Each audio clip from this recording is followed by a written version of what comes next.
जय जोहार आप सभी छत्तीसगढ़ के साथियों को और अभ्यर्थियों को। मैं हूँ विनीता और इस वीडियो में हम संवैधानिक विकास का घटनाक्रम देखेंगे। भारत के संविधान में से जो विगत वर्षों में पूछे गए हैं। ठीक है। और मैं हर वीडियो में एक बात कहती हूँ कि बेसिक्स क्लियर होना बहुत ज़रूरी है।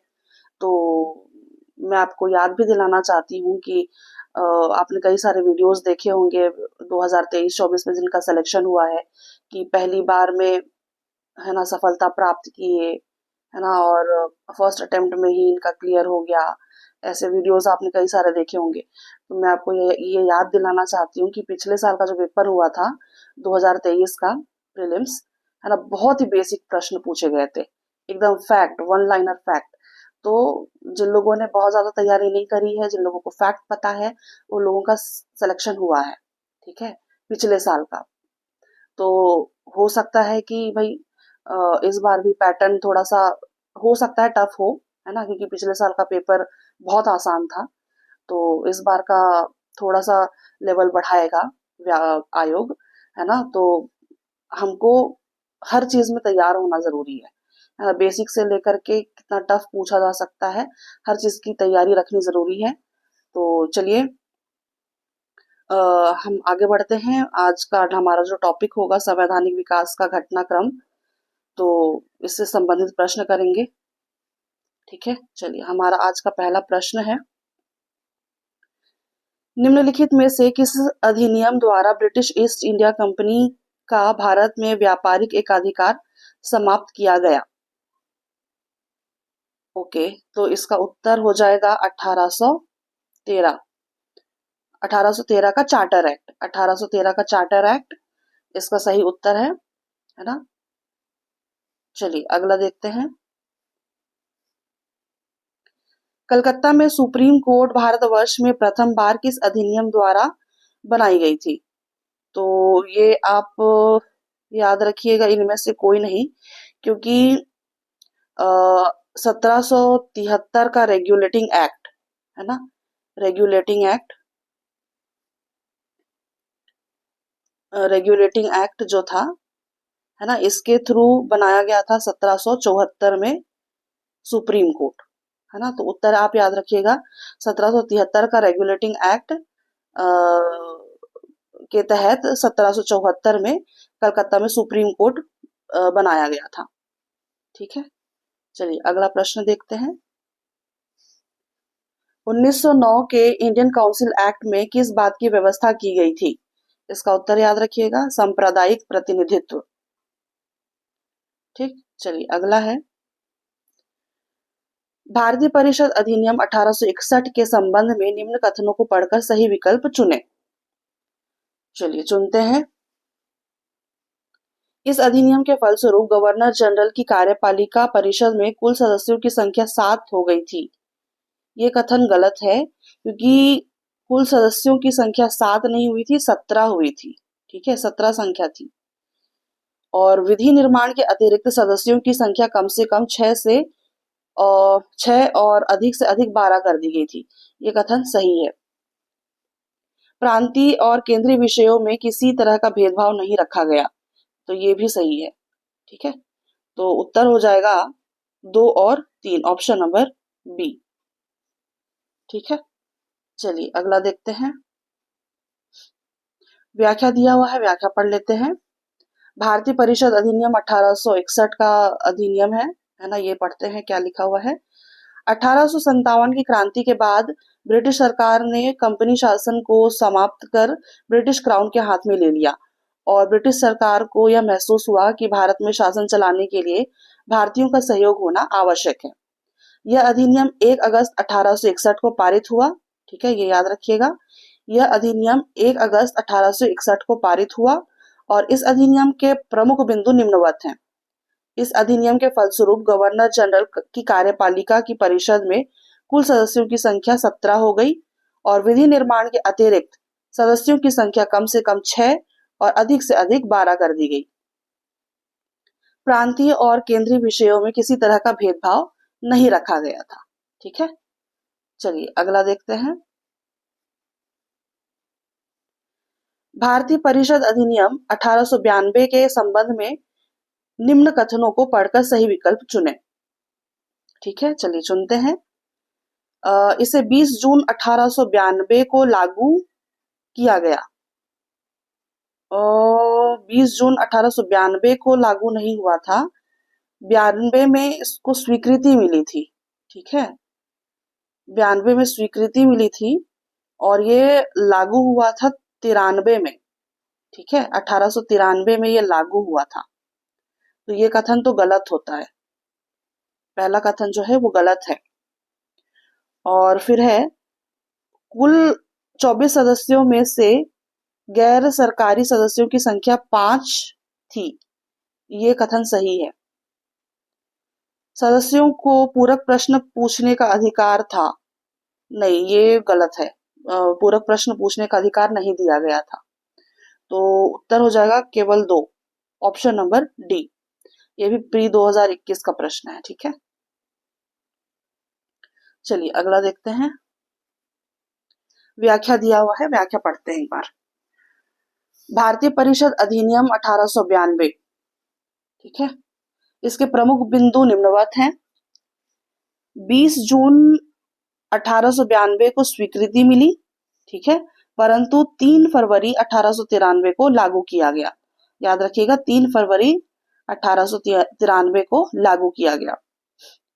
कुल 24 सदस्यों में से कुल 24 सदस्यों में से गैर सरकारी सदस्यों की संख्या 5 थी और भारतीय सदस्यों को सार्वजनिक हितों के विषय पर सरकार से प्रश्न पूछने तथा बजट पर बहस करने का अधिकार दिया गया, लेकिन सार्वजनिक हितों के विषयों में पर मतदान का अधिकार नहीं दिया गया। इन सदस्यों को पूरक प्रश्न पूछने का अधिकार नहीं दिया गया था। ठीक है, चलिए अगला प्रश्न देखते हैं हम। अगला प्रश्न है, ब्रिटिश इंडिया के निम्नलिखित में से किस एक अधिनियमित ने सामूहिक कार्यचालन के स्थान पर विभाग या विभागीय पद्धति द्वारा वायसराय की कार्यकारी परिषद पर उनके प्राधिकार को और बल प्रदान किया? इसका उत्तर याद रखिएगा आप, इंडियन काउंसिल एक्ट 1861। ठीक है, 1861 का इंडियन काउंसिल एक्ट। चलिए अगला प्रश्न देखते हैं। व्याख्या दिया हुआ है। 1861 के भारतीय परिषद अधिनियम के द्वारा वायसराय की परिषद को कानून बनाने की शक्ति प्रदान की गई, जिसके तहत विभागीय प्रणाली की शुरुआत की गई। चलिए अगला देखते हैं। प्रश्न है, निम्न में से किस अधिनियम ने भारत में पृथक निर्वाचक मंडल का आरंभ किया? निम्न में से किस अधिनियम ने भारत में पृथक निर्वाचक मंडल का आरंभ किया? इसका उत्तर है भारतीय परिषद अधिनियम 1909। भारतीय परिषद अधिनियम 1909। अगला सवाल है, निम्नलिखित में से किसने ब्रिटिश भारत में प्रांतीय स्वायत्तता की शुरुआत की? किसने ब्रिटिश भारत में प्रांतीय स्वायत्तता की शुरुआत की? तो इसका उत्तर याद रखिएगा, भारत सरकार अधिनियम 1935। भारत सरकार अधिनियम 1935। अगला है, गवर्नमेंट ऑफ इंडिया एक्ट 1935 यानी कि भारत सरकार अधिनियम 1935 का मसौदा तैयार करने वाली संयुक्त चयन समिति के अध्यक्ष कौन थे? इसका उत्तर है लॉर्ड लिनलिथगो। ठीक है, लॉर्ड लिनलिथगो। ठीक है, ये भारत सरकार अधिनियम है ना, ये भारत सरकार अधिनियम 1935। ये प्रश्न देखिए सीजीपीएससी प्री में भी पूछा हुआ है और ये झारखंड पीएससी प्री है ना, इसमें भी पूछा गया है। तो है ना, भारत सरकार अधिनियम 1935 इम्पोर्टेंट होता है। ठीक है, वो झारखंड वाला था और ये सीजीपीएससी। तो ये उस तरह से जो हर एग्जाम्स में जो अदर स्टेट में भी पूछे गए हैं, तो याद रखने वाले जो पॉइंट्स हैं है ना, वो रखिएगा याद, जैसे कि भारत सरकार अधिनियम। चलिए अगला प्रश्न देखते हैं। भारत शासन अधिनियम 1935 द्वारा, ये CG Vyapam ITI hostel warden 2023 का प्रश्न है। ठीक है, भारत शासन अधिनियम 1935 द्वारा हालांकि ये प्रादेशिक स्वायत्तता लागू की गई, ये होना चाहिए, और ये प्रश्न व्यापम द्वारा विलोपित किया हुआ है। ठीक है, 1935 द्वारा प्रादेशिक स्वायत्तता लागू की गई, ये कथन, ये ऑप्शन सही तो है ना, लेकिन लागू हुआ था ये 1937 में। ठीक है, 1937 में ये प्रांतीय चुनाव के बाद शुरू हुआ था, है ना। 1937 में प्रांतीय चुनाव के बाद ये शुरू हुआ था।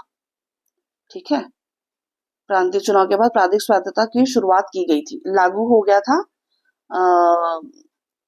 के तहत, मतलब भारत सरकार अधिनियम 1935 के तहत प्रादेशिक स्वायत्तता लागू की गई, ये सत्य होना चाहिए था, है ना। लेकिन इसमें एक फैक्ट और भी है कि 1937 में प्रांतीय चुनाव के बाद, है ना, इसको शुरू किया गया, तो ये इसलिए ये प्रश्न विलोपित कर दिया गया है। उत्तर यहाँ होना चाहिए था बी, है ना, किंतु थोड़े से सेंटेंस में गड़बड़ी होने की वजह से इसको विलोपित कर दिया गया। तो प्रेस पर से जो प्रतिबंध हटाया गया था, ये हटाया गया था, याद रखिएगा आप, प्रेस पे से 1835 में। ठीक है, 1835 में हटाया गया था लॉर्ड मेटकॉफ के द्वारा। ठीक है, 1835 में लॉर्ड मेटकॉफ के द्वारा हटाया गया था, और ये जो विदेशी व्यापार का उदारीकरण किया गया, ये तो 1991 में हुआ था। ठीक है, काफी बाद में। चलिए अगला हम देखते हैं, चार्टर एक्ट 1813 के संदर्भ में क्या सही नहीं है। तो इसमें इस एक्ट ने चाय का व्यापार सहित ईस्ट इंडिया कंपनी के एकाधिकार व्यापार को समाप्त किया। ये कथन सही नहीं है, क्योंकि 1833 का जो चार्टर एक्ट था, है ना, इसके तहत ये वाला 1833 का जो चार्टर एक्ट था, उसके तहत ये चाय का व्यापार सहित ईस्ट इंडिया कंपनी का एकाधिकार व्यापार को समाप्त कर दिया गया था, है ना। तो ये चीन का जो व्यापार था चाय का, है ना, तो ये कथन आपका सही नहीं है, तो उत्तर हो जाएगा ऑप्शन नंबर सी। ये जो बाकी है ये तो कथन सही है, 1813 का चार्टर एक्ट। चलिए, चार्टर एक्ट 1813 के प्रमुख तथ्य हैं, है ना, तो इसको हम एक बार रीड कर लेते हैं। इस एक्ट ने ईसाई मिशनरियों को भारत आकर प्रबुद्ध करने की अनुमति प्रदान की। इसने ब्रिटिश इंडिया शासित क्षेत्रों पर ब्रिटेन के राजा की प्रभुता को समाप्त किया। 20 वर्षों के लिए प्रशासनिक शासन बढ़ाया। चाय, अफीम और चीन के साथ व्यापार लागू रखा, है ना, ये 1813 में, है ना, 1813 में। और फिर कंपनी को सालाना भारत से राजस्व 10.5% का अवलोकन प्राप्त हुआ, और भारतीयों के बीच साहित्य अध्ययन और विज्ञान की बहाली, विकास और प्रोत्साहन के लिए प्रत्येक वर्ष 1 लाख रुपए राशि स्वीकृत की गई। तो ये पता नहीं पैसा मिलता था कि नहीं 1 लाख रुपए, बट ये प्रावधान था। तो 1813 का चार्टर एक्ट से ये कुछ महत्वपूर्ण तथ्य हैं, है ना, प्रश्न बन सकते हैं। ये प्रश्न कब का है, सीजीपीएससी प्री 2022 का प्रश्न है ना, तो तथ्य आप याद रखिएगा। तो हमारे इस वीडियो में आज के लिए इतना ही, प्रश्न हमारे यहाँ पे समाप्त होते हैं। मैं हर टॉपिक का अलग अलग वीडियो बनाऊंगी, है ना। आपको जो टॉपिक आपको लग रहा है कि आपको समझ में नहीं आ रहा है, तो आप वो प्रीवियस ईयर वाले जो क्वेश्चंस है मेरे वीडियोस को आप देख सकते हैं। ठीक है, जो आपको जिससे आपको सहूलियत मिले। तो चलिए फिर इस वीडियो में इतना ही। मैं आपसे फिर मिलूंगी किसी टॉपिक के साथ अगले वीडियो में। तब तक के लिए आप सभी को एग्जाम की हार्दिक शुभकामनाएं। धन्यवाद, शुक्रिया और आभार।